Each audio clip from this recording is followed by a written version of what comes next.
Refined question list for pedagogical bridging. Structural bridging questions. On modality as a teaching tool. OPS's modality the objective personality system's masculine/feminine modality feels alien to people who learn from Jung, but it solves a real teaching problem. Two people with identical stacks can behave very differently. Rather than calling this variance or shadow material, modality provides a structural explanation. Walk through how you would teach the concept of modality to someone who only knows Jung, and why it makes sense as an addition rather than a contradiction. Okay, if you're familiar with Jung, you're going to be familiar with Jung's concepts of the anima and the animus. So that's an inner image as a reflection of the psyche.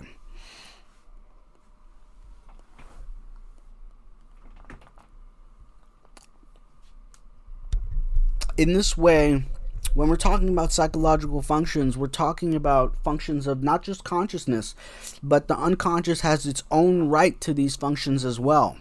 So when we're talking about an inner image, this image can be taken on in the context of a psychological function as well as the context of a psychological type.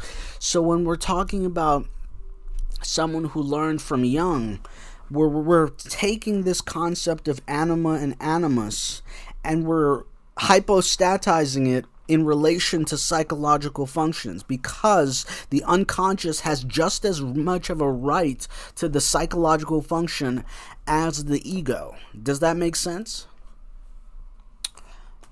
Objective personality system, masculine/feminine modality feels alien to people who learned from Jung. It may not feel as alien if they take a splitter's perspective. It's all about how you're viewing what the possible characterization is being sourced from. From the moment you instantiate Jung's psychological functions, it's pretty easy to come away with the masculine and feminine modality once you're willing to take the splitter's perspective. But that's a concession that comes back to the question of psychological types. Why? Because that in and of itself is a type constraint, that ability for people to absorb that as a characterization. Some people are lumpers and some people are splitters. This is from the philosophy of science.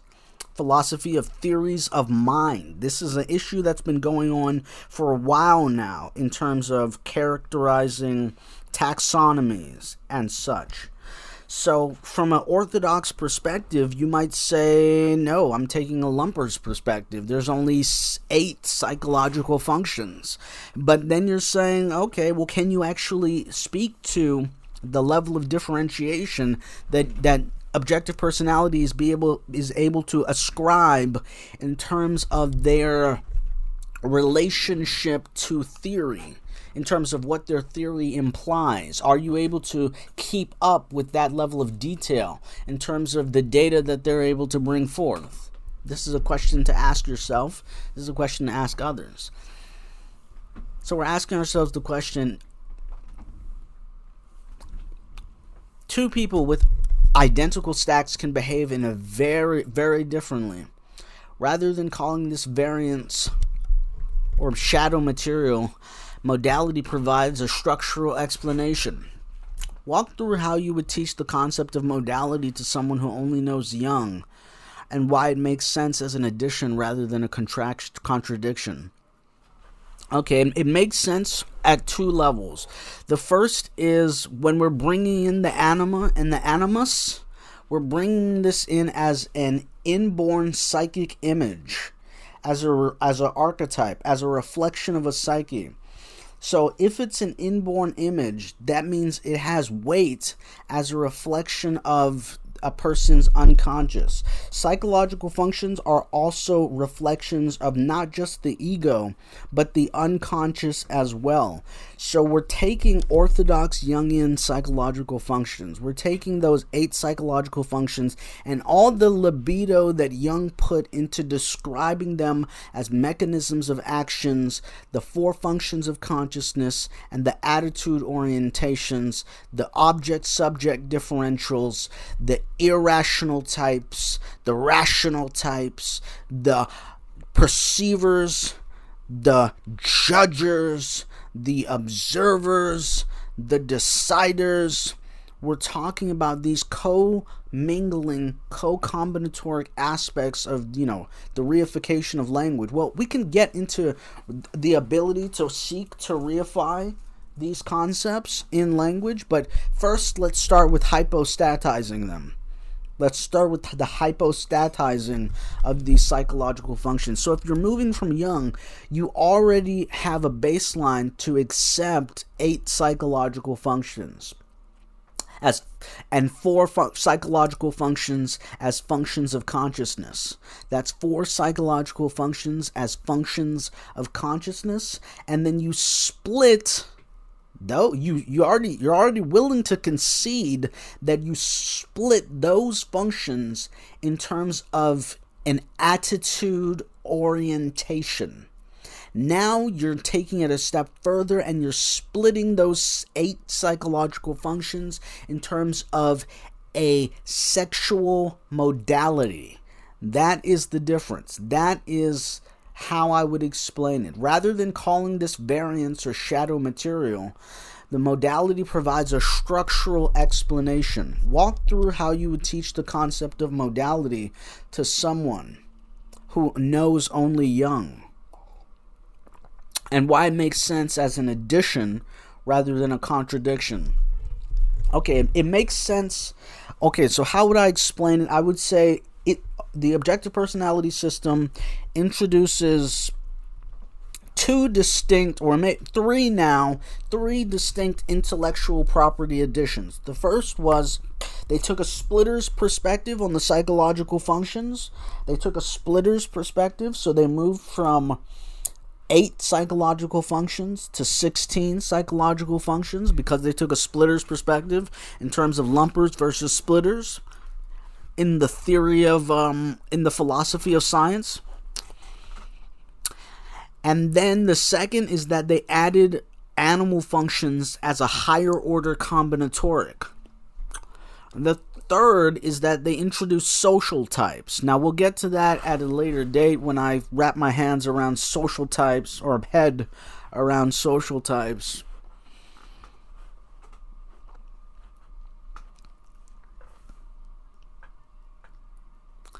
So how would I teach the concept of modality? I would start by introducing the intellectual property, and then I would introduce it in terms of the grant function stack to say, okay, so now the first modality in terms of formal notation, we're dealing with 4 distinct variations in terms of formal notation. We're talking about a psychological type now could be have a psychological type could now have 4 variations. It could be double masculine, double feminine, or FM or MF. And what that means is that that first character is a representation of the sensory. Is the sensory masculine? Is the sensory feminine? Is the sensory masculine? Is the sensory feminine? That's that first character. And then the second character is the extroverted decider. It's the extroverted decision-making function. It's the extroverted judging function. It's the extroverted rational function. There's confluence with objective personality and orthodox Jungian psychological functions in terms of this distinction between rational and irrational, judging and perceiving, decider and observer. All of those things are the same concepts, just with synonyms. Those are synonyms, not entirely different isomorphic concepts.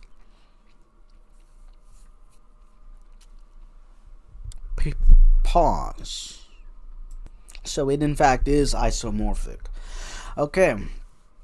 So walk through how I would teach the concept of modality to someone who only knows Jung. I would say again that we're bridging this using the concept of animus and anima in a way where we're just taking the words animus and anima and saying, okay, well, there's these concepts called the animus and the anima. What does that have to do with psychological types? Well, in the context of Jungian theory, psychological functions operate in the conscious domain of awareness, the ego, as well as the unconscious. So if we're taking it to that level where the unconscious has every right to a psychological function as the conscious mind, then we can instantiate that oscillation from the perspective of a splitter's perspective again.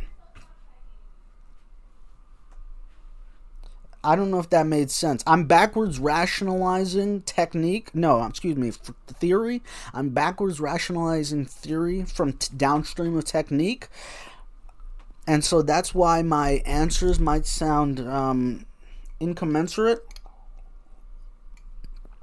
But it is where we're at in terms of our understanding. I can understand the technique to be able to go from formal notation to common notation, to be able to write out psychological types and their functions that make them up. But when we're talking about the actual instantiation of what a modality actually is, I can only say that one is free-floating, the other is more secure, one is static, one is more free-flowing, one is passive, one is more dynamic, one is active. These dichotomies that show a stiff register versus a free-flowing register. You can see this in dancing, you can see this in memory recall, different modes of thinking.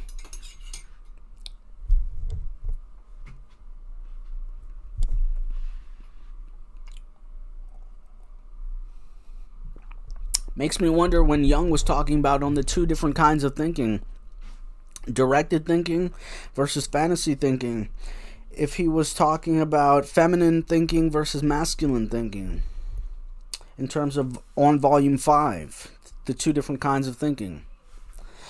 So walk through how you would teach the concept of modality to someone who only knows Jung, and why it makes sense as an addition. It makes sense as an addition rather than a contradiction, specifically because they're saying that in order to type people, in order to get to a granular level where we can actually itemize technical differences to be able to instantiate a psychological type, they had to deploy modalities on top of the grant function stack in relation to animal functions. So if they just did modality, that would be a revolution in and of itself in terms of one out of 3 of their intellectual property achievements that they brought forth. That would be 64. We have 64 new types. Whoa! We have 64 new types. Okay, that's how I would teach it though.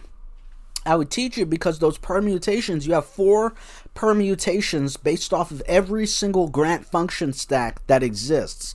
So that's 16 times 4.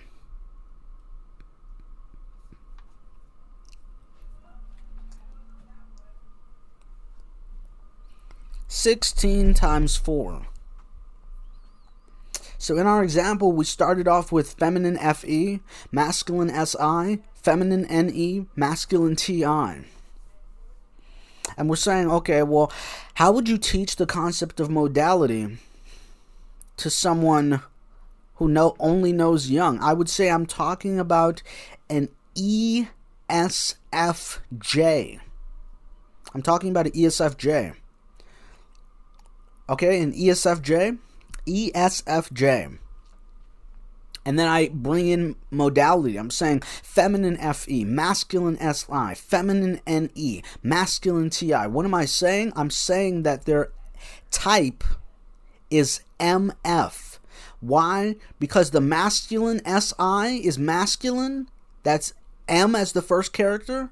And then the FE is feminine. Feminine FE. So that's F for the extroverted decider. That's F for the extroverted rational function. That's F for the extroverted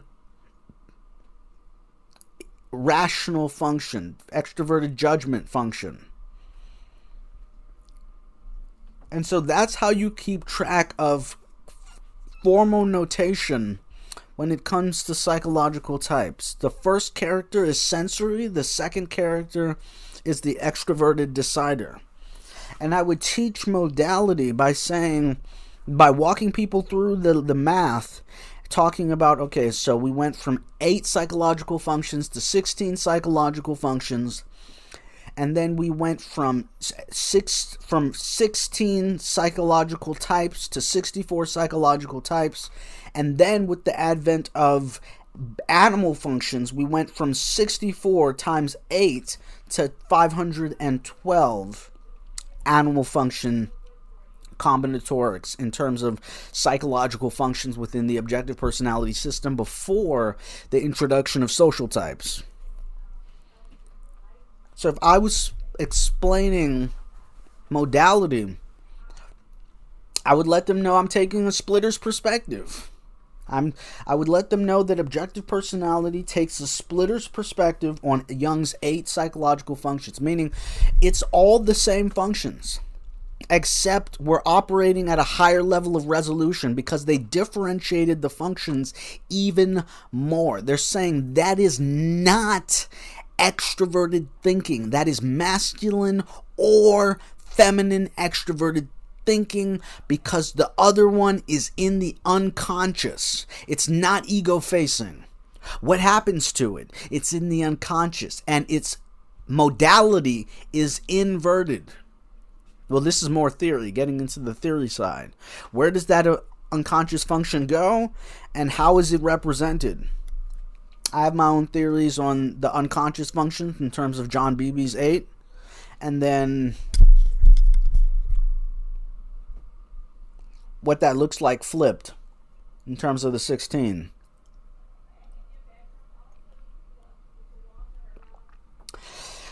So let me read the question again. Modality as a teaching tool.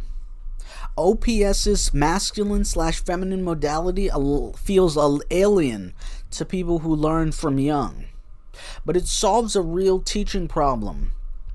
2 people with identical stacks can behave very differently.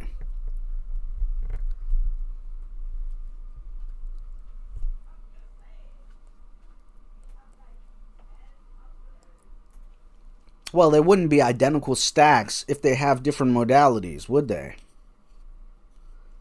It's 2 people with the same stack and different animal functions.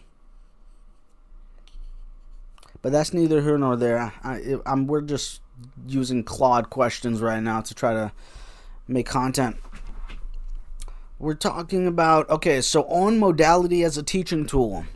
OPS's masculine/feminine modality feels alien to people who learned from Jung, but it solves a real teaching problem.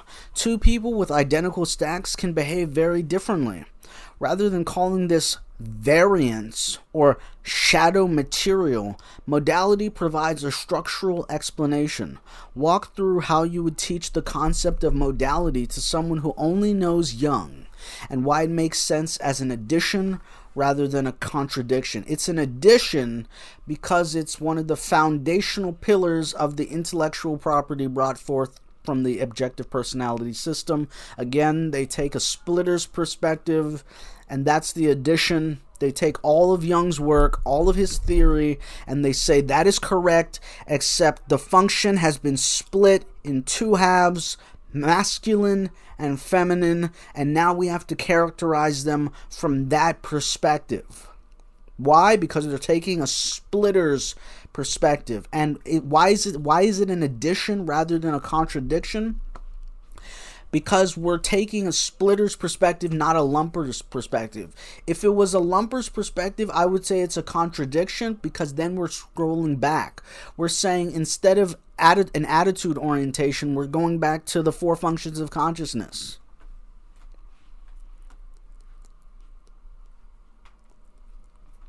Instead of a grant function stack, we're going back to single function types. That's where I would say it makes sense as an addition rather than a contraction.